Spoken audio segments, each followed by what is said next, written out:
Your season-long fantasy football lineup is locked in and ready for action, but you don't have to wait till Week 16 to get paid. Put your fantasy skills to the test starting Sunday at DraftKings.com, America's favorite one-week fantasy football site where you could kick the season off by winning $2 million.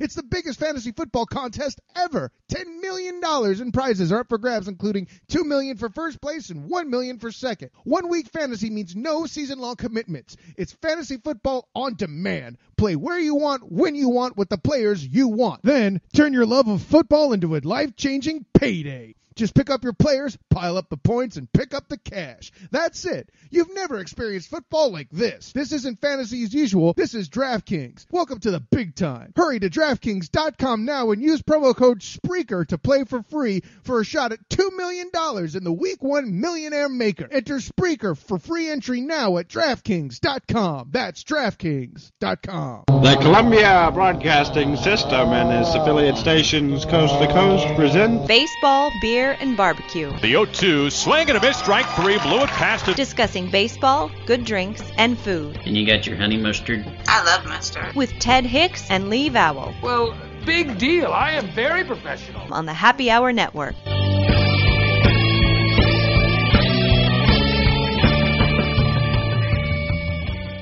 Welcome to Baseball, Beer, and BBQ. Like us on Facebook, follow us on the Twitter at Baseball, Beer, BBQ, and read us on our blog site, baseballbeerbbq.com. Why you want to read us there, I'm not sure. We post like once a month. Anyway, our guest today will be Ryan Dunsmore. Ryan writes about the Houston Astros for the Houston Astros site, Crawfish Boxes. So we're definitely looking for, the Astros already played a game today. They lost to the Angels 6-5, so the wild card lead is now a game and a half. So definitely want to get his take on recent events. So sitting in again for Ted, who says he's quote-unquote sick, which means he's pulling a Cam Chancellor, but Cam is back. Ted, you're not. We also want to thank sitting in for, I didn't finish that, did I, Todd? It was like sitting in for Ted is nobody. And we're also going to sitting in for myself. We're also going to thank some other people. Yeah, I agree. Ted is definitely he's scamming. He's max contract and he wants more. It's like it's Cam 2.0, man. It is. Sitting in for Cam Chancellor and the Seahawks have lost 2 games, is obviously nobody. So that's why I went in that direction. That's what it was. I'm trying to make up for it, but that's totally not correct. I just totally lost my train of thought, which is awesome. So anyway, we're going to lose tonig's show. Is that what you're saying? Because Ted's not here? Well, it is what it is. But yeah, no, unfortunately, that's true. But yeah, anyway, sitting in for Ted is, of course, Todd. Todd, thanks for sitting in for Ted on rhythm guitar, as I wrote in the liner notes. I'm not sure what instrument I play. I'm definitely not lead vocalist, but maybe we're just a jam band without a lead guitar, drums, or a lead vocalist. So that'll be interesting. But anyway, Drummer. We'd also like to thank NGSC Sports, because we play the DraftKings promo for NGSC Sports, I-95 Sports Network, Back Sports Page, RF Sports, XRP Radio for replaying this show. And who else, Todd? And we always want to thank our number 1 follower, Computer Repair NC at CJ Computers NC on the Twitter. If you have a computer problem and if you are in the universe, you need to go to Raleigh, or you need to ship your computer to Raleigh, to Computer Repair NC, 919-653-8496. Why go to the geeks when you can go to the pros? That's at CJ Computers NC, 919-653-8496. Well, and that's our show. So I don't know if they're our number 1 follower or we are their number 1 follower. But anyway, let's get straight into the Major League Baseball notes. And, of course, we want to start with Major League Baseball note number 1. Florida takes on Tennessee. No, I'm just kidding. There are several day games that were played today. The Tigers beat the White Sox, and Verlander actually pitched well again. He's now 4-8, I believe. 4-8. But his ERA is 3.49, so the Tigers just haven't. They're not totally pulling a Shelby Miller, but they're not giving him enough run support. They did today, 7 runs, and he actually improves to 4-8. The Angels, as we mentioned, are now a game and a half back of the wild card, back of the Astros. It's a great show. Who's this talking? The idiot. That's what it is. Someone's sitting in for me. I don't know what the hell is that. Explains the show. That's right. It's one of the Republican nominees. So the the Angels beat the Astros 6-5 today. So the Carly, Angels, your voice is deeper. well, Yeah. I'll run the show into the ground like she's run her businesses. So anyway, the Angels, even though it's a game and a half, according to the standings, it's actually just a game back of the loss column, in the loss column. The Astros, interestingly enough, and again, we'll talk to Ryan Dunsmore about this in just a few minutes, the Astros are 51-27 at home. They actually, even though if the season ended right now, they'd be in the playoffs, have one of the worst road records in Major League Baseball, which is crazy. So, if they don't get a series on at home, they shouldn't even be the favorite. Of course, that's if they have to win the division. If they play the wild card on the road, they shouldn't be the favorite. It's really strange. 80-73 at this point. Ted said several weeks ago he didn't think they'd win more than 80. If they don't win again, they're not going to win more than 80. Obviously, they're going to win again because they still have games at home. But what do you think? The Angels and the Astros. Of course, it's really between the Rangers and the Astros as far as the division lead. But now we're looking at the wild card. It's really hard to tell because the Astros, I mean, obviously they went into the tailspin, but they've started to pull themselves back out. I would like to see them make the playoffs one way or the other just because, hey, it's an interesting story. It's a great story. Hold on, do I need to insert a Blondie song at this point? That would be great. One way or another? Sing a little, even though you're not the lead singer for the show. Oh, that's it. Oh my God, that was Deborah Harry. That explains why the show's off the rails. Deborah, you do a very excellent impression of Lee, though. Oh, thank you, doll. Are you almost passed out laying on the floor too? Because that would be that's Joe Cocker too. But anyway. Goddamn and the rest of the show like that. Even when Ryan comes on, Ryan, totally need to do that. Yes, and I heard Ted last week say is like, well, I was wrong. They hit the 80, and like you guys said, it's like there's so many teams that could have 90 wins. It's insane.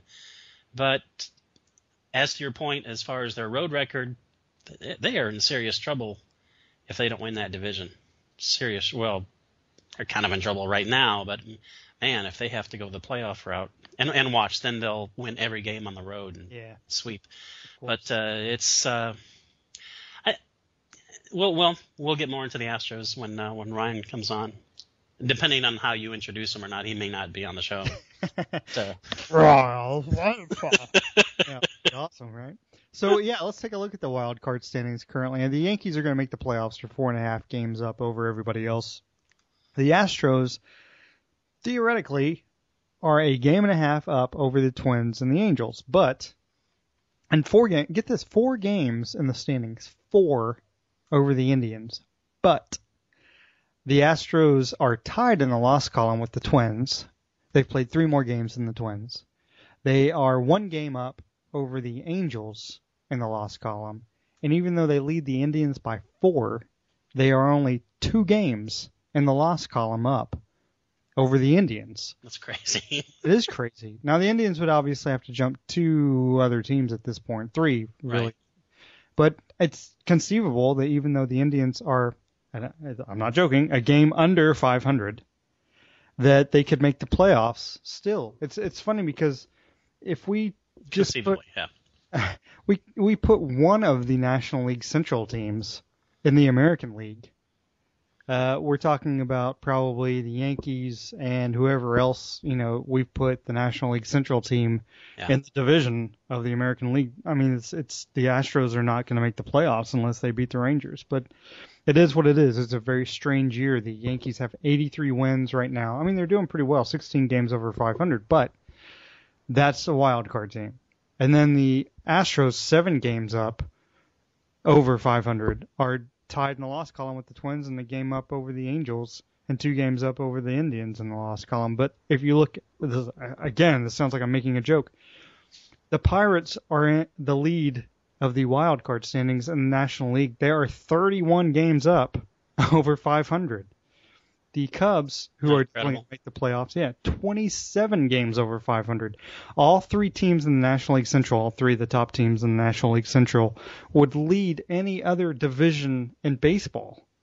Yeah. It's just crazy. I mean, how shocked are you by that? Well, like you and Ted said last week, it's such a weird year that the National League That's is not just... on the show. I said it. I said everything good. Everything good that happened last week on last week's show, actually 4 days ago, you need to give me my props. Joel Schaefer does not give me my props. Well, actually, Ted just agreed with you. So let me clarify. Oh, okay. Because you said it's a very weird year with the National League where it's just the power league by far, and especially with that division, like you said. I mean, God, the three best teams in baseball are all in one division, in one league. I mean, there's no way to escape that. I mean, not even just talking about their records. I mean, just look at the way they perform. Just look at how they play. They are clearly the best three teams. And it's amazing that the Cubs, to me, it's amazing that the Cubs are there because I expected them to be there next year, not this year. So all props to the Cubs and to the Pirates who had a slow start and came storming back. And no props to the Cardinals because it's their birthright, apparently, because they're always going to be there. And Cardinals are my second favorite team, but it's just, it doesn't matter who the hell plays for them. It's like, well, we'll win the division. It's, I don't know how they do it, voodoo or something. Or maybe they have everyone's scouting reports on every team and nobody knows that yet. Oh, you mean they're the Patriots of baseball? Apparently they actually steal the other team's apparently so. playlist. So explain how a guy from Michigan who lives in Florida, their second favorite team is the Arizona Cardinals. All right, why do you hate the Seahawks? Doesn't make any sense. Really don't care for the Arizona Cardinals at all. And I didn't care for them when they were the Chicago Cardinals of football either. So that's true. That's a throwback to 19-something. So the Blue Jays in the real standings, the Blue Jays are over the Yankees, 2.5, 2 in the loss column, but both those teams are going to make the playoffs. It's really a matter of if you don't want to go into the play-in game, you got to win your division. The Royals lead the Twins by 10 games, even though the Twins, again, they're tied in the loss column with the Astros. The Rangers are 2.5, but 2.5 over the Astros. The Astros have obviously played 500 more games than everybody else because the Rangers lead the Astros by 2.5, but 4 in the loss column. 4. And that's what matters, really. When you get this late in the season, 4. Exactly. That is what matters. The Mets lead the Nationals by 6.5, 6 in the loss column. It's done. Because if the Nationals don't win their division, and they're not going to, even though the Mets aren't playing very well lately, they don't have any chance at the playoffs. The Cardinals, Pirates, and Cubs, as we've mentioned, lead the... I laugh because the Cardinals lead the Pirates by 4. They lead the Cubs by 6. The Cardinals lead the next team after the Cubs, the Reds, by 31.5. Yeah, I was going to say. They lead their division by a few games and lead all of baseball by 50. It is pretty incredible. And like when you mentioned the Mets haven't played that well. They're just 5-5 in the last 10. The Nationals have only picked up 2 games on them. I mean, that's over, like you said. It's completely over. Yeah, run differential, the Cardinals plus 116, Pirates plus 96, Cubs plus 64, Reds 4th right now. They're battling it out with last place. Brewers only game up over the Brewers at this half game over the Brewers for last place. The Reds are minus 62. The Brewers are minus 78. I mean, it's amazing how top heavy that division is. And then the Dodgers lead the Giants by 6. I mean, the Dodgers have lost 4 straight, which is obviously you don't want to lose the rest of your games. The Dodgers aren't going to do that. No. Even if the Giants would still have to play almost perfect baseball to make the playoffs. So it's as I mentioned last week, it's the National League. We have 5 Floyd Mayweathers, and then we have a bunch of Manny Pacquiaos. That's really how the National League breaks down because it's so one-sided at this point. The Diamondbacks who have beaten the Dodgers 2 straight games, so I guess I shouldn't down the Diamondbacks, but they're 12.5 back. Obviously, they're done. And the Padres, 11 games under. Let me ask you this about the Padres before we get into a few more baseball notes. Before we were joined by Ryan Dunsmore to talk Astros. If you're a Padres fan, which neither one of us are, but if you're a Padres fan, how disappointed are you in this season? Oh, I'd move. I don't care how good the weather is. I'd just go find a better team. Well, I don't know. I mean, I think the expectations were unreasonable. I mean, a lot of people were saying, "Oh, they're going to be really good," and it's like, not in that division. And obviously, like you just said, the Dodgers are hardly running away with it, and San Francisco's not even really threatening. So it's not exactly a tough division. But what the hell would the San Diego's record be if they were in the Central? 50? I mean, it's any Padres fans, and of course, if you're a fan of your team, you're going to have big expectations. You're going to have big hopes, put it that way. But they should not have had big expectations for that team. It's like, why? Who's on that team? I mean, they totally rebuilt it and blah blah blah, whatever. They didn't rebuild it with Murderers Row. Right. It's funny because Matt Kemp, you'd think, he's almost got 100 RBI this year, so he's had a decent year. It's just he's not. I mean, 100 RBI nowadays is actually pretty decent, as opposed to 15 years ago when it was like, your utility player did it. Yeah, he's had a decent year, but he's not the Matt Kemp of old, which is why he's playing with the Padres instead of the Dodgers. The Padres are 15.5 back of the Dodgers. If they played in the National League Central behind the Cubs, they would be 19 games. Behind the third place team in the National League Central, they would be 19. 25 behind the leader. Yeah, they're just anybody who had big expectations for him, they were just kind of fooling themselves, I believe. There's no reason to have big expectations for them. Well, another guy who didn't have big expectations today, Yogi Berra, because he died. But he died at the age of 90. Yes, he did. He was born Lawrence Peter Berra in St. Louis, because we can't get rid of the Cardinals no matter what we do. St. Louis, Missouri on May 12th, 1925. One afternoon after attending a movie that had a short piece on India, the country, not the person I know, a friend, Jack McGuire Jr. noticed a resemblance between him and the yogi, or person who practiced yoga, on the screen. McGuire said, "I'm going to call you Yogi," and from that moment on, Yogi Berra was named Yogi Berra. He was married to his wife Carmen for 65 years. He was a 15-time All-Star, 3-time MVP, and 10-time World Series champion. So he played for the Cardinals during those years. They played all but 4 of his 2,120 career games for the Yankees. 4 he played with the Mets, which is strange. It's like, why did he ever play with the Mets? Maybe he put himself in as a manager, who knows. He also managed 3 teams, the Yankees in 1964, the Mets from 72 to 75, and the Yankees again from 84 to 85. He was inducted into the Hall of Fame in 1972. He was 5'7", 185 pounds for a catcher. Hit .285 with 358 home runs, 1,430 RBI over his 19-year career. He had a reputation as a talker. One instance actually attempting to talk to opposing batters off their game. For instance, 1958 World Series, Yogi kept telling Hank Aaron, of all people, to, quote, hit with the label up on the bat. Finally, Aaron turned and said, "Yogi, I came here to hit, not to read." So, and 90% of the stories are going to be are about what Yogi said, or what he allegedly said, and what he said he never said, but he did, and reasonably so, because there was no one like Yogi as far as a talker.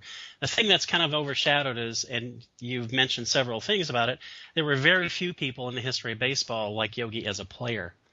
I mean, 1950, 28 homers, 12 strikeouts. Wow. 12. Wow. This guy he is a solid power hitter. And like you said, his career had, 1,430 ribbies, 414 strikeouts for his career. Yeah. 400. We have guys. You're saying Joe DiMaggio took hitting tips from him. That's what you're saying. Apparently he did. It's phenomenal how good a player this guy was. I mean, a lot of people say he was the best catcher ever. I don't subscribe to that, because there's a few I think were better. But I don't think anybody could say he wasn't one of the 5 best catchers in the history of baseball. I mean, what a phenomenal player this guy was. And the fact that he was so garrulous and so fun and such a good interview in a way, it's a shame, because it's overshadowed what an unbelievably great player this guy was. Because he didn't look like it. I mean, he looked like a circus clown. I mean, the goofy face and, the stubby little legs, like you said, 5'7". I mean, and he was built weird too. I mean, but perfect for a catcher. except small. But I mean, still, it was like, dude was a beast at the plate, and just a hell of a player, an amazingly great player, and that's just kind of forgotten with all the, if you come to the fork in the road, take it, blah blah blah stuff. So, yeah, I mean, it's not really a sad day for baseball because, man, 90 years old. He was 90, right? Exactly. Guy lived his life and did everything he wanted to do and told Steinbrenner to, put it happily. So, it's, and he wound up as a Met, so good for him. Yeah. And it's a shame that his yogi-isms overcome, a lot of people know, oh, this guy said funny stuff. And a lot of the stuff, again, half the stuff he said, he didn't really say. But, he did say a lot of stuff that was pretty interesting. And it does overshadow how he was as a player. And he was a great player, phenomenal player. I mean, if you're if you're a catcher on a team that wins 10 World Series, you're doing something right. Because they're going to replace you, obviously, on a team that good if you're not good yourself. So. Oh, yeah. But there are some yogi-isms that I like. Baseball is 90% mental, the other half is physical. Little League Baseball is a very good thing because it keeps the parents off the streets.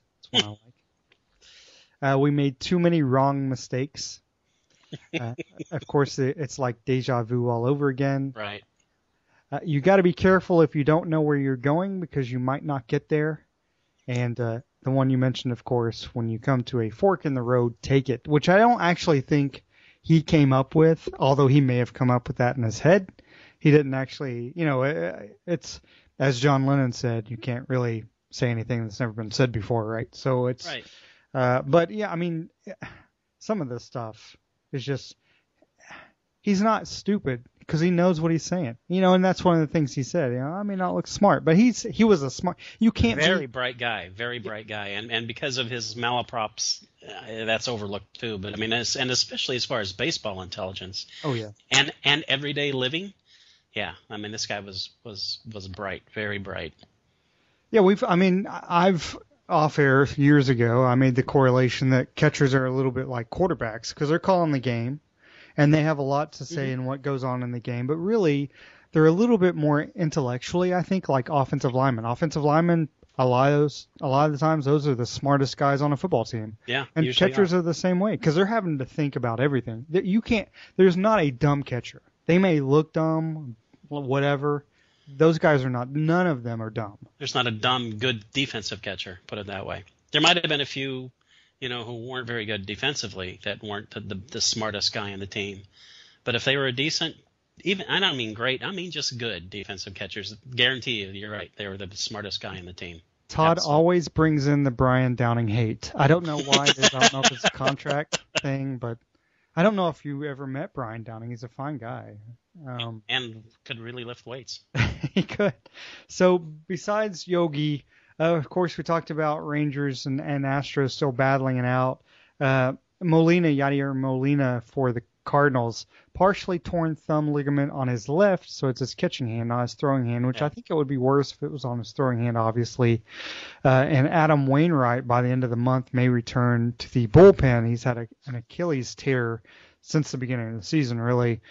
How much, you're a Cardinals fan, Tigers, Cardinals, how much do you think Molina's torn thumb ligament on his left hand is going to affect him going into the playoffs? Because he'll be able to play. And then Adam Wainwright returning for the bullpen. Do you think there's any chance if they get really deep into the playoffs that he starts a game for the Cardinals? Depends on what happens. I mean, he'll be available. I doubt that they'll put him in the starting rotation, but isn't that nice insurance to have if something does happen? Oh, well, we can just turn to Wainwright. I mean, yeah, he's not been around for the whole season. Wainwright. But Wainwright. Yeah, wouldn't you rather have that guy than some 22-year-old you called up from Double-A, to fill out the 40-man roster and just possibly. Like, okay, the Cardinals, those 22-year. Yeah, well, that's true. Guys from Double-A are probably going to pitch a no-hitter. Yeah, and probably someone they stole from the Astros since they had their scouting reports. But I think we can get Dallas Keuchel in the game. We're gonna throw him into the bullpen just for insurance. We scouted him. Yeah, Wainwright is nice insurance.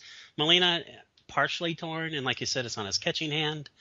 I would be more concerned how it affects his hitting than his catching. I mean, he's obviously going to be in some pain, but, and not a huge power hitter, but he's a very important hitter in that lineup, so it'll be interesting to see. That's, like I said, as you said, they're lucky it wasn't his throwing hand.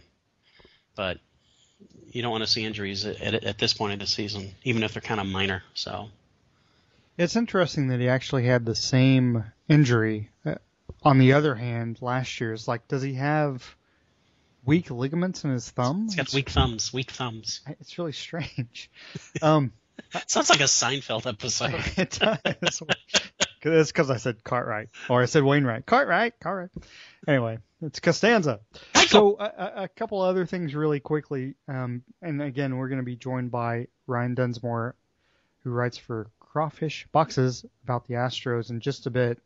But a couple of other things of note. Shelby Miller, his last win, May 17th, 23 straight games without a win. He's 5-16 in that time span between May 17th and now. He's 5-16 with a 3 ERA. How bad do you feel for Shelby Miller? Honestly, I don't really. I mean, it's just part of the game. It sucks, and I would be pissed if I was him, but it's like, Well, would you be pissed because he could still be a Cardinal right now? He has a 3 ERA from May 17th. How many? His record is probably 16-5 instead of 5-16. Oh yeah, if he's with the Cardinals, yeah. I would be much more concerned with how the team is doing than how his individual record is. Wow, that sounds like a communist. And it is. So, anyway, the AL Cy Young, David Price or Dallas Keuchel. Keuchel has a 1.47 ERA and 14-0 at home, but he's 3.82 ERA on the road. A lot like the rest of the Astros, doesn't play very well on the road. Price, since joining Toronto, 8-1 in 10 starts, 1.95 ERA. Any question that David Price doesn't win the AL Cy Young? Oh, there's lots of question about it, but I don't think there's any question he should. And it's exactly for the reason you said. He's 8-1. 8-1 with Toronto. Last 3 games he's pitched. Happened to go up against the Yankees, the team that they really need to beat. And let's see, how many hits did he give up to them? Gave up a total of 8 hits and 2 earned runs and struck out 14. It's like the team that they absolutely have to nail, he is nailing. So he's no Shelby Miller. He is no Shelby Miller, exactly. But he is winning, so there you go. Of course, that's because Toronto's putting up like 18 runs a game. So. Yeah, exactly. Zach Greinke scratched from his start today. Basically, the Dodgers, I think, just based on their lineups the last few days, even though they're 6 up in the loss column, they feel like they haven't won. They're just scratching Greinke because they feel like they want to kind of give him some rest. They're not really saying that, but that's the real reason. Jake Arrieta of the Cubs, first to 20 wins. Chris Bryant, of course, breaks the Cubs' rookie home run record with 26. Surprisingly enough, I did not know this, but Billy D. Williams actually held that record of 25. Works every time. It does. Well, it does for Chris Bryant. Now, no longer does for Billy D. Williams, which is a shame because loved him being along. He was fabulous. And I think he actually had a couple of those home runs during that movie off of somebody. I don't know. Whoever the white guy was. Dazzy Vance, probably. I don't know. So it was Dazzy Vance, exactly right. Or Dizzy Dean, who knows? Dazzy, what a great nickname, Dazzy. Dazzy and Dizzy and Busy and Wizzy. That was actually the starting 4 pitchers of the Cardinals in 1939. Besides baseball stuff, besides Arrieta and Shelby Miller and the standings and everything else, I'm very happy as a Seahawks fan today because Cam Chancellor has returned. I think it'll make a big difference as far as not just on-field quality, but basically the locker room quality. Cam is a strong voice in the locker room. They're 0-2, but I think, everybody, there's no reason to panic for any 0-2 team at this point unless, you're the Eagles who should have won one of their first 2 games. Right. It depends how you've been playing and what the circumstances are. 0-2 just means that you can be 14-2.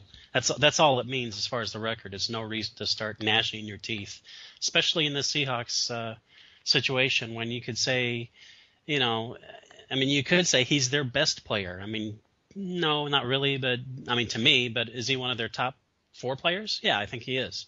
It's like, and he's been out. It's like, that makes a huge difference because it's a snowball effect. It's not just, oh, he fills this position. It's because that makes everybody else that much better, especially in their kind of defensive scheme. So that's a huge, huge difference.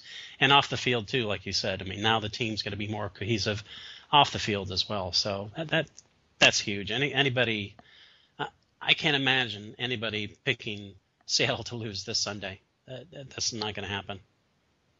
Yeah, if they lose this Sunday, that's a bad thing. Right? Yeah, that would be. Then you really have to start wondering what's going on. Absolutely. No, maybe we should have thrown to Jimmy Graham a little. Yeah. That's kind of silly. Yeah, but it's a good thing. I think they should definitely beat the Bears. They should beat the Bears even if Cam Chancellor weren't playing. Yeah, they're terrible. I mean, they should beat the Bears by 3 touchdowns. I mean, with Cam. Without him by like 10 easily. Yeah, and the Bears have a backup quarterback and yada yada yada. Yeah. So it'll be interesting to see how that plays out. Their NFL is, they're full of 0-2 teams who were not expected to be 0-2 at this point. Eagles, Colts, Ravens, of course Seahawks. The Saints just look bad. The Eagles look bad too. What do you think about the Eagles? I think Chip Kelly's magnificent ego is coming home to roost. It's like, dude, you're in the NFL, pal, okay?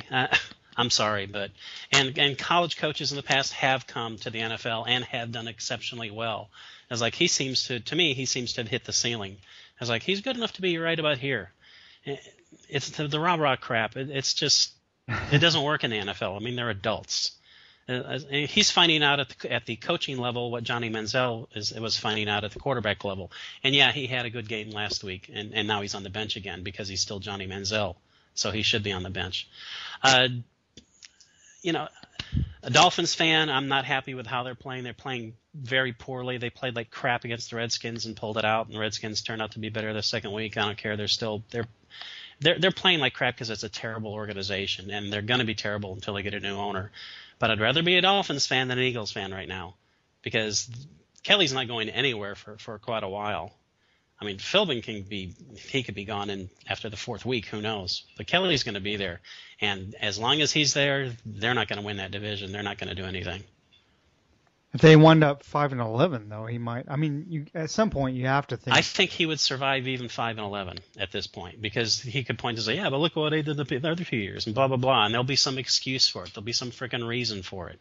There's a clear reason for it. The other players are not as genius as he is. It's not his fault. Yeah, exactly. And he's the genius who's selecting those players. Yeah, the NFL is bizarre. I mean, I was talking to my brother, obviously off the show because he's not on the show earlier today, and three of the 5 worst quarterback ratings of the season so far. Drew Brees, of course, now we know, shoulder injury. Always been overrated, not any good. Andrew Luck. I don't even know who that guy is. Oliver Luck's son? It is. And Peyton Manning. Manning obviously played much better in the second game than he did in the first. But that's how weird the NFL is. Couldn't beat Florida, can't beat the rest of the NFL. That's all I know. Basically, that's what it comes down to with Peyton Manning. And speaking of beating Florida, I have a good feeling about this weekend. I think we meaning the University of Tennessee, because Lee and I will be suiting up, but we will be on the bench because we would destroy any chance of winning.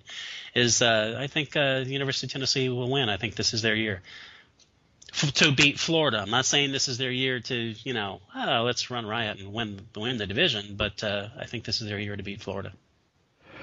Again, this show is recorded, and so this is live. Florida defeated Tennessee on Saturday, 45-7. No, sir. Maybe in volleyball. That would be an interesting volleyball score. Be full of cheaters like Mr. Martin Winterkorn, the former CEO of Volkswagen. Another scumbag corporate scumbag. God, this is why the whole thing with people wanting people like Donald Trump and Carly to run the country because, they're business people, blah, blah, blah. You know what business people do? Business people lie and cheat like Martin Winterkorn who is now resigned in scandal because he caused their stock. Winterkorn. Is that really his name? Winterkorn. Winterkorn. Because he, It's like their Voldemort, stock, right? Voldemort. Voldemort. It's Winterkorn. Their stock dropped a mere 20% in a day because they lied and cheated. It'll bounce back. They could be in huge, huge freaking trouble. It better, because I just bought a whole bunch of Volkswagen stock. That was the good day to do it. and this scumbag, God knows how you pronounce his idiotic name, the hedge fund jerkwad, Donald Trump.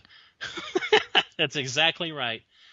Where is his ugly little name? Turing Pharmaceuticals, blah blah blah. They bought the rights to Daraprim and decided to raise their price on this drug that's fights infections and typically used for AIDS patients. And he decided to raise the price 5,000%. What's $13.50 a pill? Shkreli, that's his name.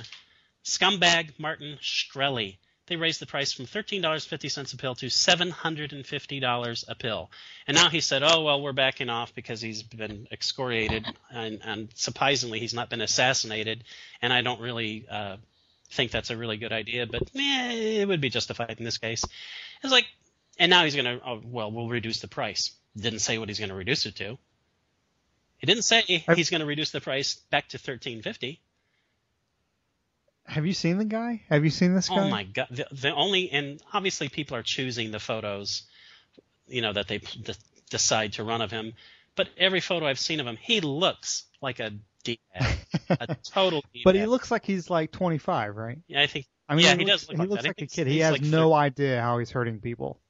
He does. Care. He definitely does. No, I agree. He doesn't care. But the thing is, it's like. The photos look like he's just oblivious, and I was like, well, it's like, and this guy is like Donald Trump. He's born with a silver spoon in his mouth, and probably has no connection with human beings whatsoever. And that is exactly why this pisses me off so much. It's not what these guys do, because these guys can be handled. Volkswagen was found out not through EPA because they don't actually do independent testing. They depend on the manufacturers, to be honest, which is completely stupid. We see how well that worked out with the Patriots in the NFL. It's because this is all too often, and it's not every corporation, but all too often, it's a corporate mentality. Let's do everything we can to get away with everything we can. Let's screw everybody to maximize our profits. And people want Donald Trump to run this country? Who in their right mind thinks he's working for the common person? How could you think that? Because he says, let's ship all the Muslims away and let's get rid of all the immigrants. And, okay, well, get rid of your ex-wives and get rid of yourself while you're at it. Come on. He is such a selfish, egotistical bastard. And Carly Fiorina and her idiotic rundown of HP, what Packard used to be a really good company. And how many people she lay off? 3,000? It's like, that's who you want running? If you're going to go for a business person, go for someone who's actually built a business instead of gotten bailed out through bankruptcy court 4 times. Thank you, Donald Trump. It's like, screw you. Screw your egotistical hair. It's like, God, why would you vote for someone like that? What puts that into your mind to think they're looking out for you? You're an idiot if you think they care about anybody but themselves. It's exactly what you said with Shkreli. It's like, they don't care.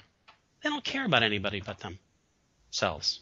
It's horrifying to me that anybody would support someone like that. Well, have you heard about the Andy Murray issue with tennis and how if he doesn't play in the World Final, ATP Final, he actually loses money because he chooses to actually play in the Davis Cup for his country? Yes. What's your issue with that? Because I have a big issue with it. I have a big issue with the guy plays all season long. My issue with this is that if Andy Murray was eligible to be president of this country, I would vote for him because he's putting his country above his personal profit. That's the kind of person you want to support. It's ridiculous that he's going to lose money because he's going to play for his country. Absolutely ridiculous. But more power to him because obviously he's got plenty of money. What does he care? It's absolutely wrong that it's going to cost him money but more power to him. I think I never thought poorly of the guy, but I think a lot more of him now that he's doing this. Yeah, you think a lot poorly of him? I never thought poorly of him. Oh, gotcha. But I think even more of him now that he's doing this for his country is like, I don't care about the money. Fine, I lose money. Who cares? I'm playing for my country. And everybody knows that's Uganda, so go ahead. Yeah, it's a weird thing because he feels kind of caught up in it as far as with tennis. He feels he needs to support his country, Mm-hmm. and he's Scottish, but his country is Great Britain. And at the same time, he's required by the ATP, which is a weird thing because it's like they should be kind of involved with that as well. You'd think they wouldn't. He's taking time off. It's not like the events are taking place at the same time, but I don't know. It's interesting to see what happens. Yeah, with he that. shouldn't be penalized for wanting to play Davis Cup. That's terrible. It's like you said. Do you think they would coordinate it with that? And fine, they're not being played at the same time. Understand, but he wants to rest, so he's at full capacity, so he can give it his all. And as far as it being the United Kingdom, we'll see, buddy. Maybe next year for Scotland. Well, we're going to take a break. After this, we will be joined by Ryan Dunsmore to talk Astros. We'll be right back. Your season-long fantasy football lineup is locked in and ready for action, but you don't have to wait till Week 16 to get paid. Put your fantasy skills to the test starting Sunday at DraftKings.com, America's favorite one-week fantasy football site where you could kick the season off by winning $2 million. It's the biggest fantasy football contest ever. $10 million in prizes are up for grabs, including $2 million for first place and $1 million for second. 1 week fantasy means no season-long commitments. It's fantasy football on demand. Play where you want, when you want, with the players you want. Then turn your love of football into a life-changing payday. Just pick up your players, pile up the points, and pick up the cash. That's it. You've never experienced football like this. This isn't fantasy as usual. This is DraftKings. Welcome to the big time. Hurry to DraftKings.com now and use promo code SPREAKER to play for free for a shot at $2 million in the Week 1 Millionaire Maker. Enter SPREAKER for free entry now at DraftKings.com. That's DraftKings.com. We now welcome Ryan Dunsmore to the show. Ryan is a writer at crawfishboxes.com and hosts the Ground Control podcast. Ryan, thanks for being on with us. I really appreciate it. Thanks for having me on. Yeah, Ryan, and this is Todd. Again, thank you so much for being on the show. Let's start right off with your team. It's amazing what the Astros have done so far, regardless of what the struggles are with the playoffs right now. They got a terrible batting average, second worst in the league. But their walks in power, they're sixth in runs. Their pitching, though, number one in ERA. They're tied for WHIP, number one in defensive efficiency. They've got them poised for the playoffs, right? Is this model feasible for other teams, or did they just catch lightning in a bottle?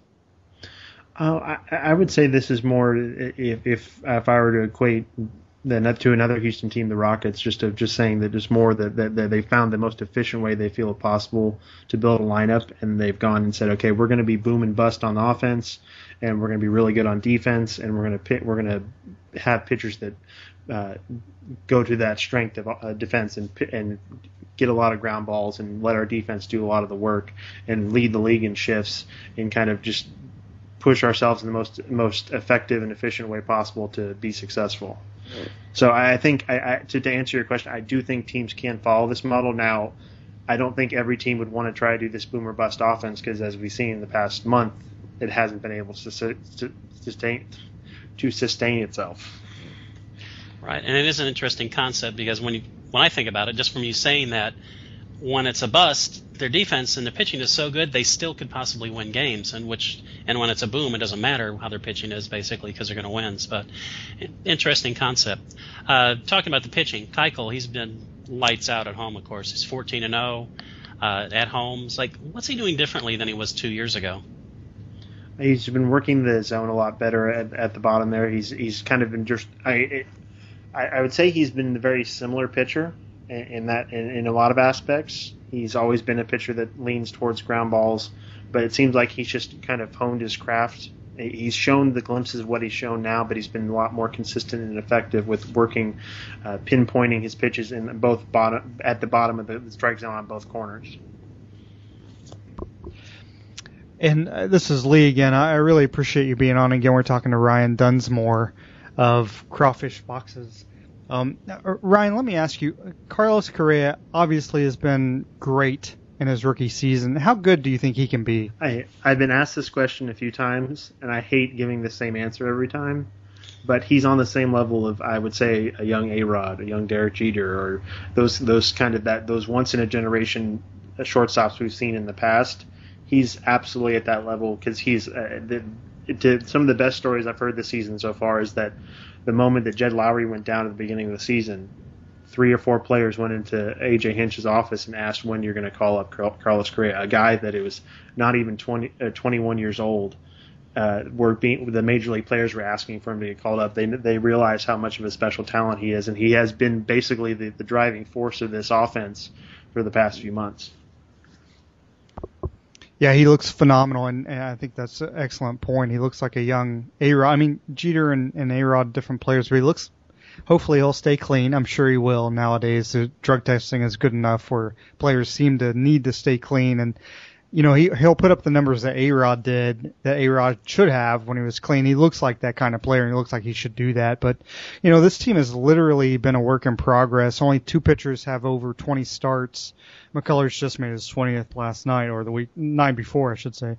And just 3 batters with enough at-bats to qualify for the batting title. So who, in your opinion, has done the best job? The GM, the manager, or the pitching coach? I would have to. I mean, I think if you followed the Astros long enough, I think everyone is kind of bought into this. In Luno, we trust, and so I have to put the mantle on him as spending the last 3 seasons openly saying that the team is going to be terrible, and spending those 3 seasons building it up to the point where you've got the major league team playing for the playoffs, 2 teams winning a playoff, or I should say 7 minor league teams making the playoffs, and two of them winning championships. So it's definitely been Luno first, building this roster into success and having a very specific plan and executing that to a T. And you mentioned Correa, and obviously he's been the driving force for the offense. Of course, he got called up pretty late, as you said. In light of that, who's the team MVP? I would have to say it's if I'm following that thought process that you don't give a pitcher the MVP, I would still say that's Jose Altuve. He's the heart and soul of the Astros roster, and he's been the table setter for the offense for the entire season.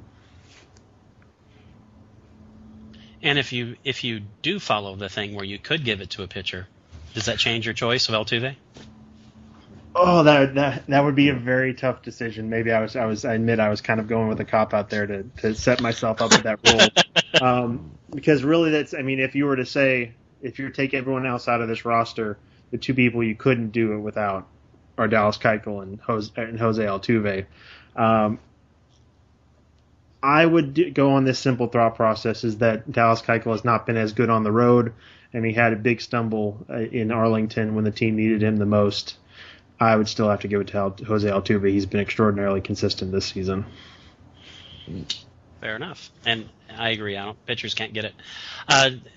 We talk about the scheduling and when he's on the road, and he's not pitching as well as he could. Just as far as scheduling in general, how ridiculous is it that Major League Baseball has Astros finishing this season against the Diamondbacks? I'm so glad you brought that up, because we've talked about it, or at least I've brought it up 3 or 4 times on our podcast here, just talking about why of all things they're finishing the season in Arizona, who has no need. I mean, I guess that works in the Astros.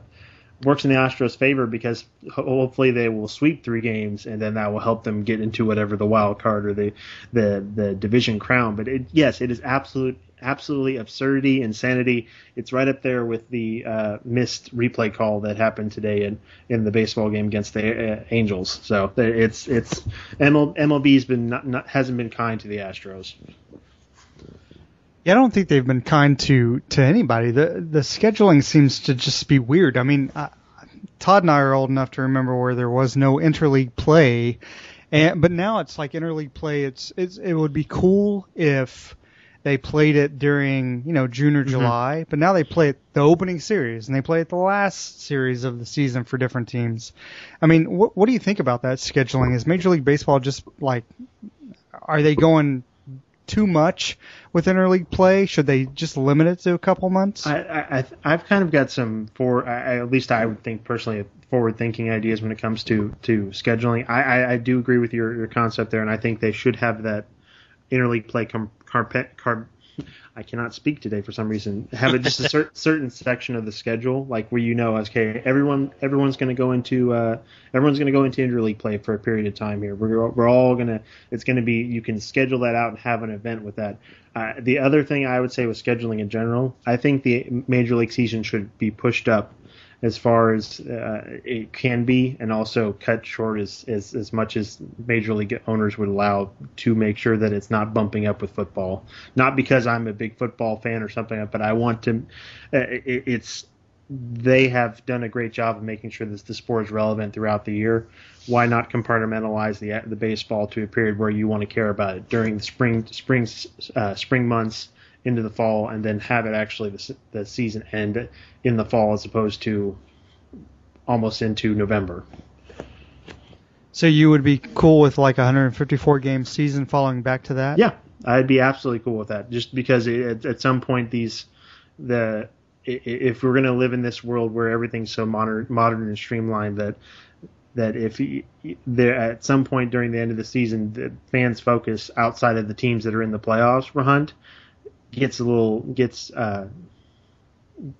starts to fall off a bit. Even with the addition of the another wild card spot that has drawn, I think, interest further into the season, but a lot of teams know they're not in it, and that they're only hanging on by a thread. I don't think there's any doubt that there's a set number of characters that are going to be fighting for these wild card spots with the last few weeks of the season here. Why not have it so that you're not into week 4 of the NFL season by the time the playoffs start.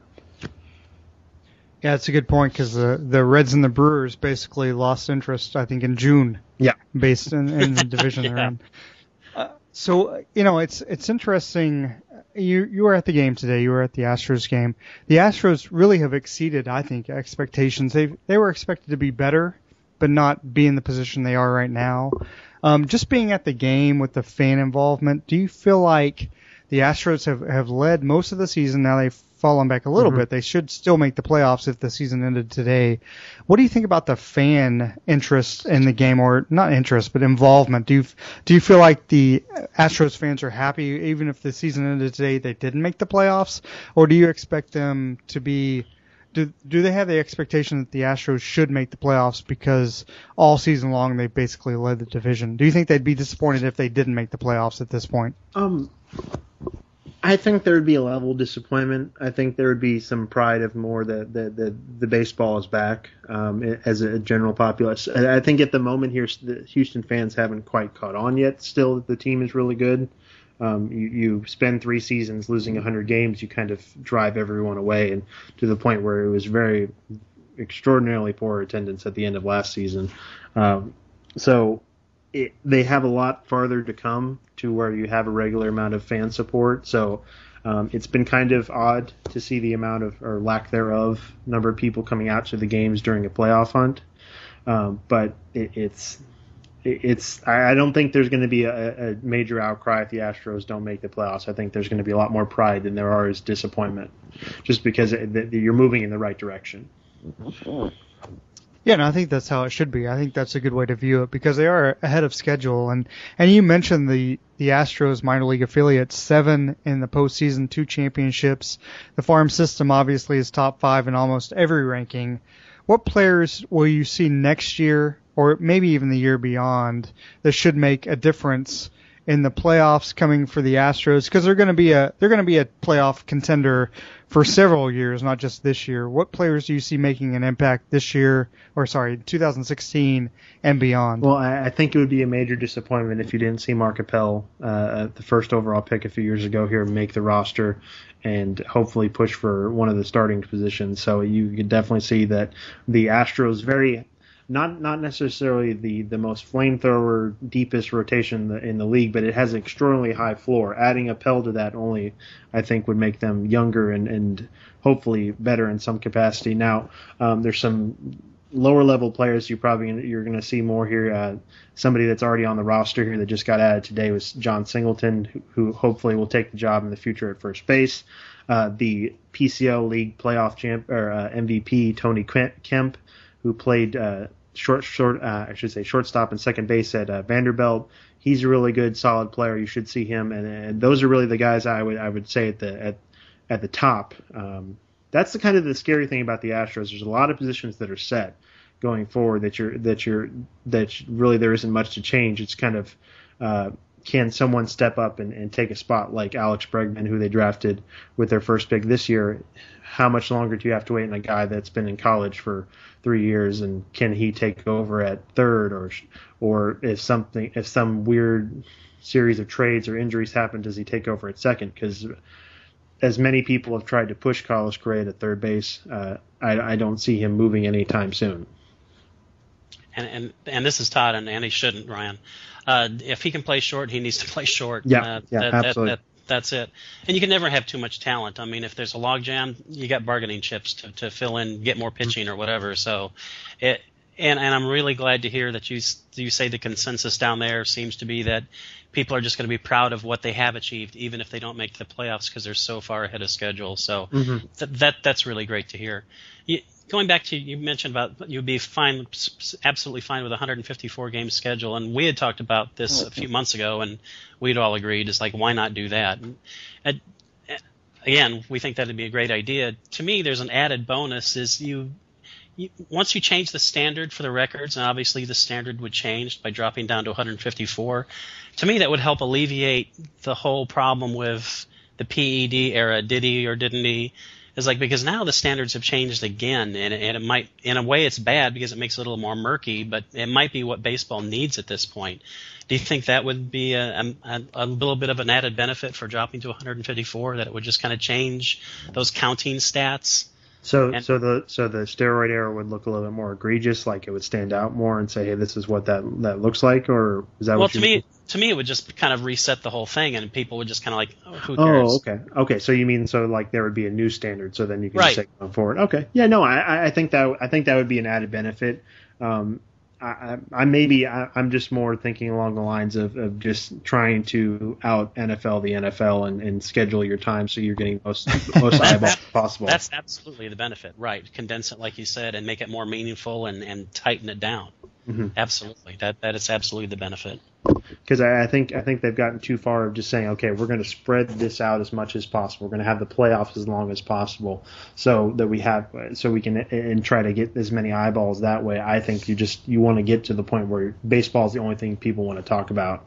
But maybe I'm just a dreamer or some kind, or I don't know. Well, if you're a dreamer, we're just like you because we're huge baseball fans. So exactly. It is what it is. Ryan, we appreciate you being on the show. I've listened to your podcast. It's phenomenal. Will you let people know where you can be found? You can find me at us and at the Astros SB Nation blog at the Crawfish Boxes at crawfishboxes.com. And you can also check me out on Twitter at D_MORE55. Thank you. I really appreciate it. You were fantastic. And, Todd and I, neither one are American League haters, nor are we fans, but it's nice to see the Astros. It's nice to see new teams be in the playoff hunt. So we wish you well, and we wish the Astros well. So good luck. And it sounds like maybe I'm talking about National League Central Country here. We miss it. We miss it dearly. Well, I'm a Dodgers fan, so I assume that the worst will happen in the postseason. So I'm okay. We're in the same boat. So. All right. Thanks, Ryan, for being on. Have a great week. You too, sir. What plan will you follow now? Plan 9. It's been absolutely impossible to work through these Earth creatures. Their soul is too controlled. Plan 9. Have you attempted any of this plan as yet? Yes, Excellency. That is our show for this evening, and we wish you well, baseball fans, because it is the best time of the year.